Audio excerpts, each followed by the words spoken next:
দলের সোনালী ফসল বাংলাদেশ জাতীয়তাবাদী যুব দলের সাবেক সাধারণ সম্পাদক বারবার কারা নির্যাতিত নেতা জনাব দুলাল হোসেন আজকের অনুষ্ঠানের সম্মানিত প্রধান অতিথি ও বিশেষ অতিথি আমার সেই ভাইয়েরা, আমার সেই বোনেরা যাদের রক্ত আর ঘামে, যাদের পরিশ্রমের ফলে আপনার আমার প্রতিটি খাদ্যকণা উৎপন্ন হয়, আমার সেই সম্মানিত কৃষক কিষানী ভাই ও বোনেরা,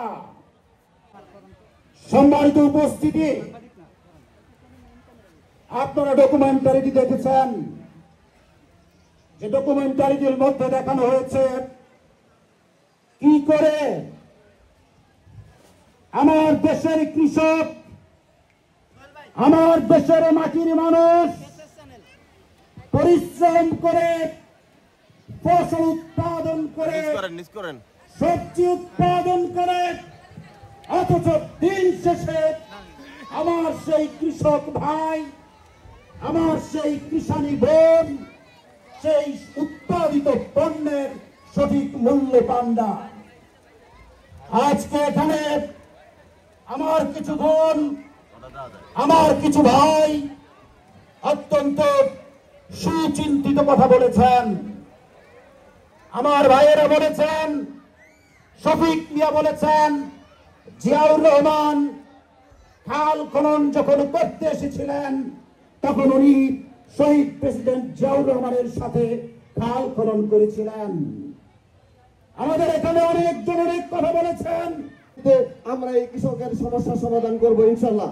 কৃষিকে আধুনিক করতে হবে, কৃষকের ন্যায্য মূল্য দিতে হবে, কৃষি ফসলের ন্যায্য মূল্য দিতে হবে এবং সর্বোপরি কৃষকের লাভজনক যে মর্যাদা আপনারা দেখেছেন। আজকে মঞ্চে কৃষকরা আজকে বক্তব্য দিচ্ছে, এখানে কোনো কিন্তু নেতা বক্তব্য দেয় নাই, এখানে কৃষকরা বক্তব্য দিচ্ছে। কৃষকরা ছিল আজকে প্রধান অতিথি, একজন আলোচক ছিলেন আমাদের ইঞ্জিনিয়ার স্থপতি হাবিবুর রহমান ভাই, আর সবাই ছিল কৃষক। আপনারা যারা মা বোনেরা বক্তব্য দিয়েছেন তারা আপনারা যে আপনাদের সমস্যার কথা বলেছেন সেটা বিএনপি ক্ষমতায় এসে আমরা অবশ্যই সেটা সমাধান করবো ইনশাল্লাহ। তবে পরিশেষে আপনাদের কাছে একটু দাবি করতেছি, কি তারেক রহমানকে প্রধানমন্ত্রী হিসেবে দেখতে চাই? আমাদের মার্কা কি জানেন আপনারা? মার্কাটা কি? মার্কাটা কি? আপনাদের মার্কা কি? তাহলে সবাইকে ধন্যবাদ। আগামী দিনে তারেক রহমান প্রধানমন্ত্রী হলে আমরা এই রূপগঞ্জের বান্দি কৃষক সহকারে আমরা মাহবুদের কাছে আমরা বলবো, যেখানে বালু ভরাট করা হয়েছে যে সমস্ত এলাকায় মা বোনেরা কৃষি কাজ করতে পারেন না, তাদের জন্য আমরা সেলাই মেশিনের ব্যবস্থা করবো ইনশাল্লাহ।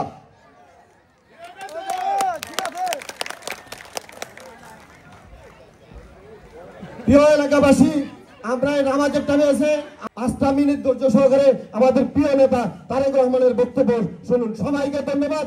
আমার দূর দূরান্ত থেকে যারা সাংবাদিক ভাইরা আসছেন, যারা আমার কৃষক ভাইরা আছেন, মা বোনেরা আসছেন এত কষ্ট করে রোদ্রের মধ্যে গরমের মধ্যে, সবাইকে আমার পক্ষ থেকে এবং অন্তরস্থল থেকে তৈরি করতে পারি। বড় কৃষক না হলেও আমরা যদি মাঝারি এবং ছোট কৃষক বলতে যাদেরকে বোঝায় তাদেরকে যদি এই সাপোর্টগুলো আমরা দিতে পারি, তাহলে ওই যে একটা ঋণের চক্র তৈরি হয় কৃষকের মাথার উপরে, সেটি হয়তো আর করা সম্ভব, সেটি হয়তো হবে না। ফসল উৎপাদনের জন্য যে প্রয়োজনীয় পানি, সেই পানিটি পায় না কৃষক। আমরা শহীদ জিয়ার খাল খনন কর্মসূচি আবার শুরু করব। এটি আমাদেরকে শুরু করতে হবে অনেকগুলো কারণে। এটি আমাদেরকে শুরু করতে হবে কৃষকের পানির সুবিধার কারণে, এটি আমাদেরকে করতে হবে রিজার্ভার তৈরি করার কারণে, সমবায় ভিত্তিক চাষ পদ্ধতি চালু করা। এটি ছোট ছোট যারা কৃষক তাদের বিভিন্ন সময় সমস্যা হয়, ট্রাক্টর বিভিন্ন সমস্যা, এই ব্যাপারটা বিবেচনা করা যায় কিনা। বিভিন্ন ফসল নষ্ট হয়ে যেতে থাকে, যদি সেই সকল অঞ্চলে স্পেশালাইজ কোল্ড স্টোরেজ করা যেতে পারে সরকারের পক্ষ থেকে হোক, বেসরকারি সহযোগিতাই হোক, তাহলে অন্তত কৃষক সেই ফসলটা রাখতে পারে, যেটার আলটিমেট সুবিধা দেশের মানুষ পাবে। ডাটার মতন তৈরি করেছিলাম, তো সেখানে আমি লোকেট করার চেষ্টা করেছিলাম যে আমার একদম মানে জেলা থানা বা উপজেলা হিসেবে একদম এখনো করা আছে আমার কাছে। তো সেটা অবশ্য তখন ম্যানুয়ালি করা হয়েছিল, এখন তো স্যাটেলাইট অনেক সুবিধা আছে, এখন খুব ইজিলি করে ফেলা যায়। তো মূল বিষয়টি ছিল আমার তখনই একটি লক্ষ্য ছিল কৃষিকে নিয়ে, যে আমি লোকেট করেছিলাম যে 1 বিঘা অথবা 1 বিঘার উপরে জমি কোথায় কোথায় যেখানে আপনার ফল ফ্রুটের চাষ হয়, অথবা ডিফারেন্ট কোনো ফসলের চাষ হয় ধান ছাড়া 1 বিঘা বা তার উপরে, অথবা 1 বিঘা মিনিমাম তার উপরে কোনো পোলট্রি ফার্ম বা গবাদি পশুর খামার এরকম আছে কিনা।